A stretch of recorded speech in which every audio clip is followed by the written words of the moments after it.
سونی میرے منہ بولے چاچا کی بیٹی تھی۔ وہ ہمارے گھر امی سے قرآن مجید پڑھنے آیا کرتی تھی۔ جب مجھے اسکول جاتے دیکھتی تو حسرت سے کہتی کہ کاش میں بھی اسکول جا سکتی، مگر اس کے والد اجازت نہ دیتے تھے۔ تبھی امی نے اسے پہلی کا قاعدہ اور پھر دوسری کی کتاب گھر میں پڑھا دی۔ 5ویں جماعت کے بعد میرا بھی اسکول جانا موقوف ہو گیا، کیونکہ 6ٹھی کلاس کے لیے لڑکوں کے اسکول میں داخلہ لینا پڑتا تھا، جس کی اجازت بھائی نے نہ دی، کیونکہ وہ خود اس اسکول میں پڑھ رہا تھا۔ مجھے افسردہ دیکھ کر ابا نے کہا، صبر کرو، میرا تبادلہ شہر ہو جانے دو، وہاں میں تم کو دوبارہ اسکول میں داخل کروا دوں گا، تب تک تم گھر میں ہی پڑھتی رہو۔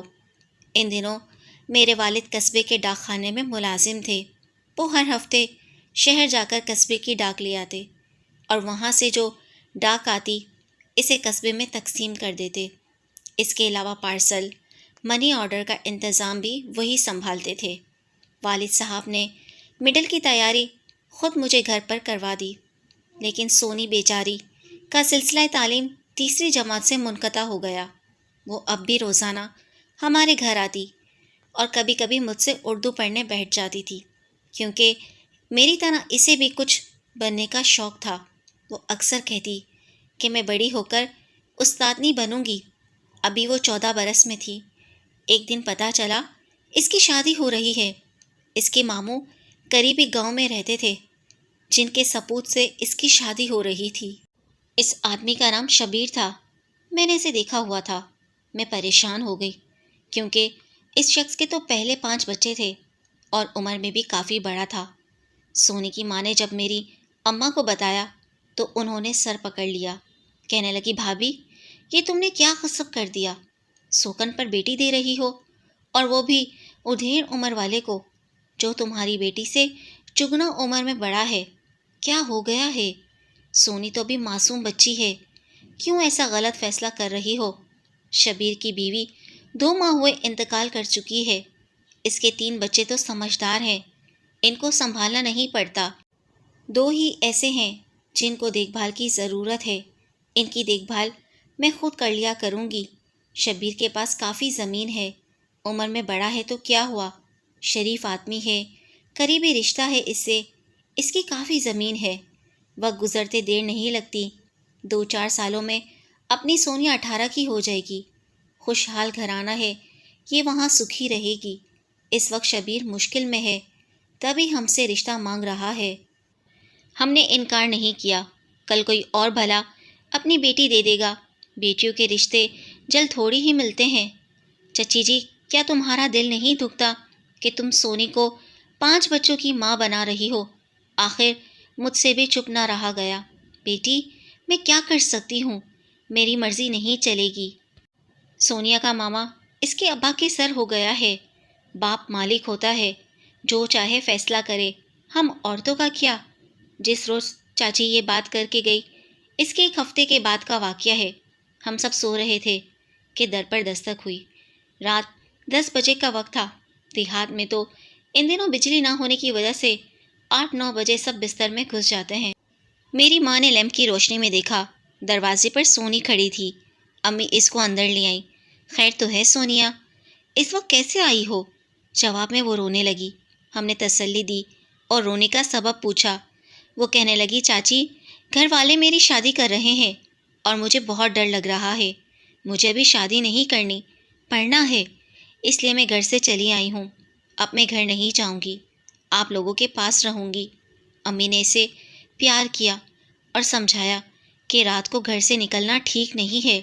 تم آج رات ہمارے گھر میں سو جاؤ، تمہارے ابا لینے آئیں گے تو میں کہہ دوں گی کہ میں نے بلایا تھا کہ عائشہ کی طبیعت ٹھیک نہ تھی۔ کل میں خود تم کو چھوڑ آؤں گی اور تمہارے والد کو سمجھانے کی کوشش کروں گی۔ سونیا اس رات ہمارے گھر سو گئی۔ اس کے گھر والے جانتے تھے، اس لیے اس کے پیچھے نہیں آئے۔ صبح جب میری امی اسے اس کے گھر لے کر گئیں تو چچا نے سونی کو اتنا مارا کہ وہ بے ہوش ہو گئی۔ امی نے سمجھانا چاہا، وہ نہ مانے، وہ تو غصے سے بھرے بیٹھے تھے۔ اس پر امی تو گھبرا کر لوٹ آئیں کہ جب یہ ہماری بات سننے کو تیار نہیں تو کہاں مانیں گے۔ ہم آج یہاں ہیں، کل تبادلہ ہوگا تو چلے جائیں گے، یہ جانے اور ان کا کام۔ چچا تو جدی پشتی اس قصبے کے رہنے والے تھے اور ہم پردیسی۔ اس واقعے کے بعد امی پھر سونی کے گھر نہ گئیں۔ اس کی شادی کی تاریخ پکی کر دی گئی۔ مجھے بڑا دکھ تھا، مگر میں بھی نہیں گئی کیونکہ امی نے منع کر دیا تھا کہ اب تم ادھر مت جانا، یہ کم عقل لوگ ہیں، الزام لگا دیں گے کہ ہم نے ان کی لڑکی کو بہکا دیا ہے، اسی وجہ سے وہ شادی سے انکار کرتی ہے۔ سونی کی شادی کی تیاریاں شروع تھیں، بس ایک دیوار بیچ میں تھی۔ کتنا دل چاہتا تھا کہ اس کے پاس جاؤں، اس کو تسلی دوں، مگر میں بھی مجبور تھی۔ 4 دن شادی میں باقی تھے کہ پتہ چلا سونی غائب ہے۔ یہ بات پورے گاؤں میں پھیل گئی۔ صبح جب اس کے گھر والے اٹھے تو سونی کو غائب پایا۔ جہاں جہاں اس کے جانے کا امکان ہو سکتا تھا وہاں سے پتہ کیا۔ ہمارے گھر میں بھی اس کی ماں پوچھنے آئی۔ 3 دن تک اس کا پتہ نہیں چلا۔ پھر کسان کے ایک لڑکے نے اس کے باپ کو بتایا کہ میں نے تمہاری بیٹی کو ایک آدمی کے ساتھ جاتے دیکھا تھا۔ نہ جانے یہ سچ تھا یا نہیں۔ سونی کے والد نے اس کی بات کا یقین کر لیا۔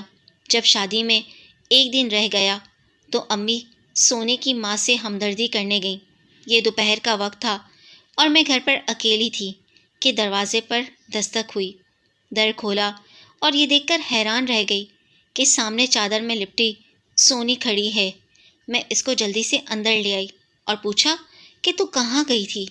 تیرا باپ سارے علاقے میں تجھے ڈھونڈتا پھرتا ہے۔ میں کہیں نہیں گئی تھی، ادھر ہی تھی۔ ہمارے گھر سے تھوڑی دور زمیندار کے بھوسے کا ذخیرہ پڑا تھا جن کو ہم پلے کہتے تھے، وہ بولی میں پلوں میں جا کر چھپ گئی تھی۔ دن گزر جاتا تھا مگر رات میں ادھر ادھر کتے بھونکتے تھے جن سے مجھے بہت ڈر لگتا تھا۔ 2 دن سے زیادہ وہاں چھپنا ممکن ہی نہ رہا، اسی لیے تمہارے گھر آ گئی ہوں۔ گھر جاؤں گی تو ابا مارے گا، اس لیے وہاں نہیں گئی۔ وہ بھوک سے نڈھال تھی۔ پانی تو رات کو بھوسے کے ڈھیر سے نکل کر قریبی ندی سے پی لیتی تھی، مگر بھوک کے لیے مولی اور گاجر کے پتے کھا کر گزارا کرتی رہی تھی۔ نقاہت سے اس بیچاری کا یہ حال تھا کہ بات بھی نہیں کر سکتی تھی۔ سہمی ہوئی چڑیا کی طرح میرے پاس دبکی بیٹھی تھی۔ آشی، خدا کے لیے مجھے کہیں چھپا دو یا شہر اپنے ماموں کے گھر بھجوا دو۔ میں شبیر کے ساتھ نہیں جاؤں گی، مجھے سے ڈر لگتا ہے۔ تم نے دیکھا ہے وہ کتنا بدصورت ہے، دیو جیسا کالا، لمبا چوڑا، چہرے کی طرف دیکھنے سے دہشت آتی ہے۔ وہ رونے لگی۔ بڑی مشکل سے اسے چپ کروایا اور اصرار کر کے چاول کھلائے۔ اتنے میں امی آ گئیں اور سونی کو میرے پاس دیکھ کر حیران رہ گئیں۔ میں نے کہا، امی تم ہی اس بیچاری کو بچا لو، دیکھو یہ شبیر سے کتنا ڈری ہوئی ہے۔ بیٹی، یہ پرائی لڑکی ہے، ہم کیسے اس کو کہیں چھپا سکتے ہیں؟ اس کے ماں باپ اس کے وارث ہیں، ہم اس کی مدد کریں گے تو ورگلانے والے دشمن کہلائیں گے۔ پھر اسے بہلانے لگی کہ بیٹی تو اپنے گھر چلی جا، معافی مانگ لینا، تیرا باپ پریشان ہے، دیکھنا وہ تجھے کچھ نہیں کہے گا۔ مگر وہ کسی طور گھر جانے پر راضی نہ تھی۔ اتنے میں میرے والد صاحب آ گئے اور سونی کو اس کے گھر لے گئے۔ جو ہی انہوں نے اسے اس کے گھر کے اندر کیا، تھوڑی دیر میں اس کی چیخیں سنائی دینے لگی۔ ابا نے جلدی سے گاؤں والوں کو اکٹھا کیا۔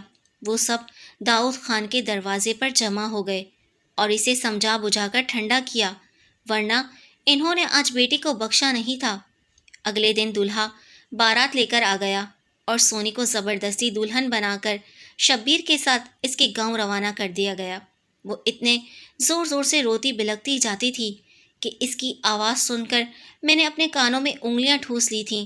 سب نے یہی جانا کہ شوہر کے گھر جا کر سدھر جائے گی، مگر وہ ایک نادان بچی تھی۔ وہاں ایک سخت دل ساز اور شوہر کے 5 بچوں نے اس کا استقبال کیا۔ سونی جب شوہر کے قابو میں نہ آئی اور دلہن بنی ہوئی اس کے کمرے سے نکل کر کھیتوں میں بھاگی تو شبیر اس کو بالوں سے پکڑ کر گھر لے آیا اور کمرے میں بند کر کے جانے اس کے ساتھ کیا سلوک کیا کہ وہ بے ہوش ہو گئی۔ کہتے ہیں کہ دلہا نے بھی اس کو شادی کی پہلی رات خوب مارا تھا۔ شادی کے 6 دن بعد پتہ چلا کہ وہ پھر سے بھاگ گئی ہے۔ اس بار وہ بھاگ کر اکیلی ہی اپنے گاؤں میں آ گئی، اور جاتی بھی کہاں؟ اسے تو اور کوئی راستہ بھی پتہ نہ تھے۔ کاش وہ اس بار گاؤں نہ آتی بلکہ کہیں اور چلی جاتی، شاید کوئی خدا ترس اس کو بچا لیتا۔ اس بار وہ ہمارے گھر آنے کے بجائے ہماری استادنی کے گھر جا کر چھپ گئی۔ بیچاری استادنی جو پہلے ہی اس قصبے کے جاہلانہ ماحول سے ڈری رہتی تھیں، وہ بڑی مشکل سے قصبے کے اس اسکول میں پڑھانے کے لیے راضی ہوئی تھی۔ اس نے سوچا کہ سونیا کی وجہ سے اس پر کوئی آفت نہ ٹوٹ پڑے۔ اس نے سونی کو کمرے میں بٹھایا اور باہر سے کنڈی لگا کر داؤ چاچا کے گھر اطلاع کرنے چلی گئی۔ جو ہی ان کو اطلاع ہوئی، ماں باپ دونوں سونی کو لینے آ پہنچے اور چیختی چلاتی لڑکی کو گھر لے آئے۔ اب ہم نے سمجھ لیا کہ سونی کا آخری فیصلہ ہونے والا ہے، کیونکہ اس بار مار پیٹ اور سونی کے رونے چلانے کی آواز بھی نہیں آئی۔ شبیر بھی اسے تلاش کرتا ہوا اس کے باپ کے گھر پہنچ گیا۔ سب نے مل کر فیصلہ کیا کہ اس کو جان سے مارنے کی بجائے کسی دور دراز علاقے میں فروخت کر دیا جائے۔ جان سے مارنے میں یہ قباحت تھی کہ اس واقعے کا تمام گاؤں گواہ تھا۔ ایک ہفتے کے اندر اندر باپ نے بیٹی کا سودا کر دیا اور وہ آدمی ایک رات سونی کو ٹرک میں ڈال کر لے گیا۔ اس طرح باغی لڑکی کہہ کر باپ نے بیٹی سے نجات پالی۔ اس کے عوض خاصی موٹی رقم بھی اسے مل گئی اور لوگوں میں مشہور کر دیا کہ وہ بھاگ گئی ہے۔ لگتا تھا کہ یہ لوگ بیٹی کو انسان نہیں مال مویشی سمجھتے ہیں۔ جس شب سونی کو وہ آدمی لے جا رہا تھا، میں نے اپنی چھت سے یہ نظارہ دیکھا تھا۔ انہوں نے سونی کے ہاتھ پاؤں باندھ کر اس کا منہ بھی دوپٹے سے باندھ دیا تھا۔ میں اپنی چھت پر بیٹھ کر بہت دیر تک روتی رہی تھی، حالانکہ ٹرک تو کبھی کا جا چکا تھا۔ سونی کا افسوس اس کی ماں کو تھا یا اس کی چھوٹی بہن کو۔ ہم تینوں کافی عرصے تک اس کے لیے چھپ چھپ کر آنسو بہایا کرتے تھے۔ باقی کسی کو اس کے جانے کا دکھ نہیں تھا۔ سارا گاؤں اس کا دکھ کیوں کرتا جب اس کے اپنے باپ اور بھائی اس سے کوئی جذباتی لگاؤ تو نہیں رکھتے تھے۔ سب گاؤں والے تو یہی سمجھتے تھے کہ سونی بھاگ گئی ہے، تبھی ان کو اس کے غائب ہو جانے پر کوئی تشویش یا ہمدردی نہ رہی تھی۔